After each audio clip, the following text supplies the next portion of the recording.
Get ready to read with me, y'all. It's gonna be my first series book. My goal is to finish this whole book, right?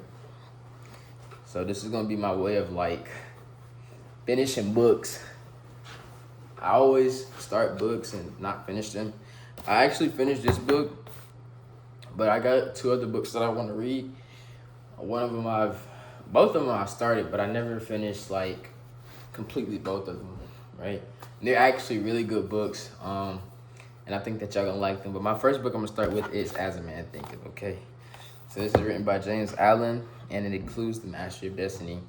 This episode, I'm gonna just start with the first chapter, and then every episode is gonna be a chapter. So I got this book from one of my groups called YMU, Young Men United, and they gifted me this book.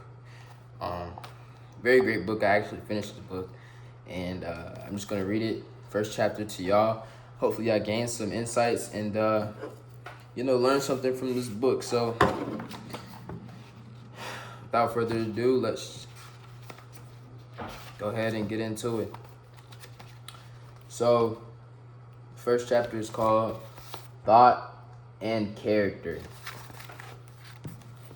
The aphorism: as a man thinketh in his heart, so is he. Not only embraces the whole of a man's being, but is so comprehensive as to reach out every condition and circumstance of his life. A man is literally what he thinks, his character being the complete sum of all his thoughts. As a plant springs and could not be without the seed, so every act of a man springs from the hidden seeds of thought, and could not have appeared without them. This applies equally to those acts called spontaneous and unpremeditated, as to those which are deliberately executed. Act is the blossom of thought, and joy and suffering are its fruits. Thus does a man garner in the sweet and bitter fruitage of his own husbandry. Thought in the mind hath made us. What we are by thought was wrought and built. If a man's mind hath evil thoughts, pain comes on him as the wheel the ox behind. If one endure in purity of thought, joy follows him, as his own shadow showeth. Man is a growth by law, and not a creation by artifice. And cause and effect is as absolute and undeviating in the hidden realm of thought as in the world of invisible, as in the world of visible and material things. A noble and godlike character is not a thing of favor or chance, but is the natural result of continued effort and right thinking. The effect of long-cherished association with godlike thoughts, and ignoble and bestial character by the same process, is the result of the continued harboring of groveling thoughts. Man is made or unmade by himself. In the armory of thought he forges the weapons by which he destroys himself. He also fashions the tools with which he builds for himself heavenly mansions of joy and strength and peace. By the right choice and true application of thought, man ascends to divine perfection. By the abuse and wrong application of thought, he descends below the level of the beast. Between these two extremes are all grades of character, and man is their maker and master.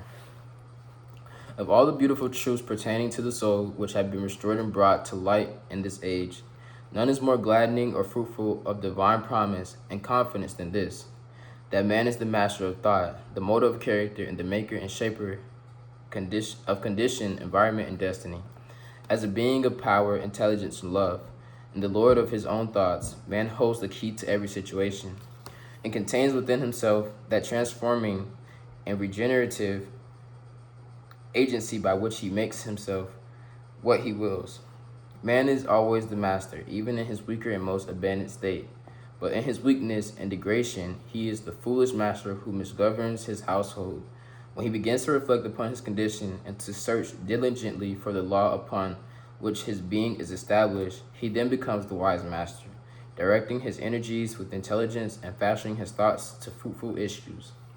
Such is the conscious master, and man can only thus become by discovering within himself the law of thought, which discovery is totally a matter of application, self-analysis, and experience.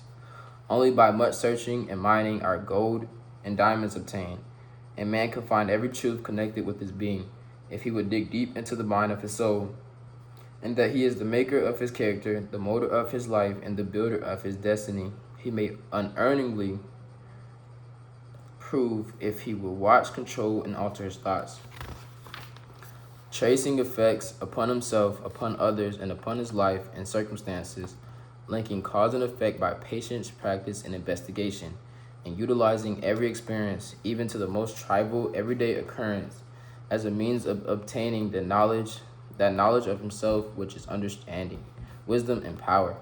In this direction, as in no other, is the law absolute, that he that seeketh findeth, and to him that knocketh it shall be opened.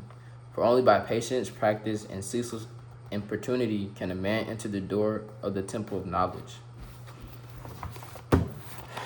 First chapter.